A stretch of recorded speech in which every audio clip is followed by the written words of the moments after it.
So yesterday I made a video about prolonging withdrawal symptoms, and it was basically talking about nicotine replacement therapies and how they really, in a way, make quitting harder for people than if they would just have quit cold turkey. Well, the video elicited one question that was, well, what do I think about using herbal cigarettes then? And I made a quick video response, but I wanted to do a little bit more polished version that hopefully would be a little bit shorter than the response that I made.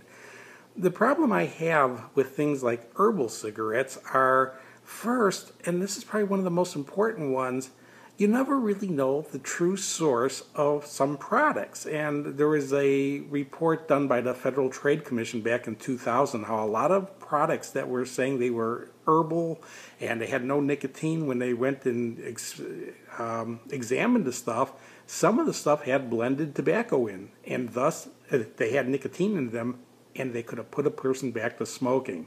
And to me, that's really the biggest issue.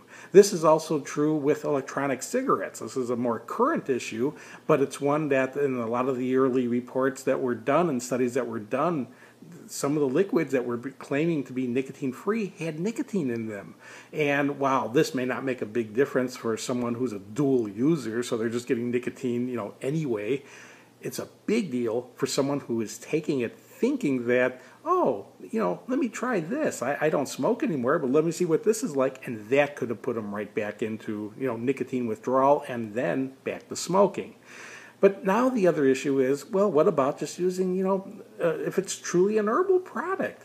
And this also, again, is tying into electronic cigarettes, because on the news a couple of days ago, I saw that there was a company that was making vitamins for electronic cigarettes. Vitamins would be delivered through, these electronic devices. And it wasn't saying anything about nicotine in them. It was just saying this is a way to get vitamins. Well, the lungs were never made to absorb vitamins. The idea of a natural product being good, a natural product which is natural to be ingested by, eating and swallowing and by digestion, that is not what's happening when you're putting a product into your lung. And when it comes to a smoking product, anything you burn and you inhale, it's going to irritate and destroy tissue. I actually used to do an experiment when I was working for the American Cancer Society, and I didn't do it for long. In fact, there were people who were doing it long before I was, and I was just repeating what they were doing. But after a short time period, I realized, this is cruel. I'm not doing this anymore. But what it was in doing school programs to try to illustrate how harmful cigarettes were and how destructive they were and how irritating they were to tissue. You would simply, ask somebody to come up and bring their cigarettes with them. And, again, if it was in a high school, you would sometimes get it, or else you'd have to, bring your own supply of cigarettes from some source. But it was just to show how dangerous smoke is. Even without the tobacco considerations and the chemical in the tobacco, you used to take the cigarette, break it apart, and just leave the paper.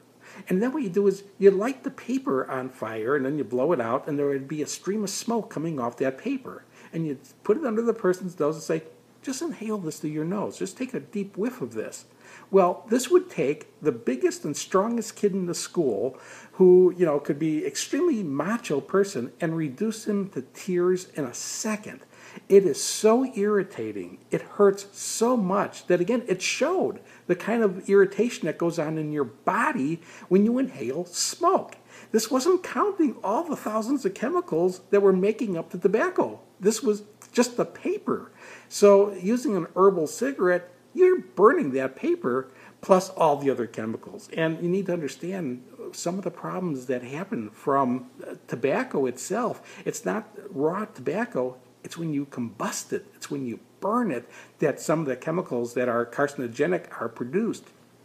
So while some chemicals may be thought of as being herbal and natural, when you are burning it and now bring it into your lung, an organ that was not designed to get it in this kind of manner, you do not know what kind of damage you might be doing. Even though the product is totally natural for other purposes, it is not natural. It is nothing natural about bringing it into your lung. So Generally, they're not safe on the token of just taking anything into your lung, which isn't meant to be there, can pose issues to you. I have a couple of strings that were started at our Freedom from Nicotine board that I'm going to attach in to the video description here that talk about both the herbal cigarette issue and the fact that some of it had nicotine in it. And I think we have one on electronic cigarettes too that talk about that issue too. And if not, I'll try to find some of the studies that were talking about how, you know, some of these nicotine-free ones were not nicotine-free. You do not need to substitute one smoking product for another smoking product. You don't need to substitute one nicotine product for another nicotine product to really break free from smoking, and then to be able to be free of the grip that nicotine has. It's a matter of not substituting other things in its place. It's a matter of just stopping smoking and then making and then sticking to a personal commitment to never take another puff.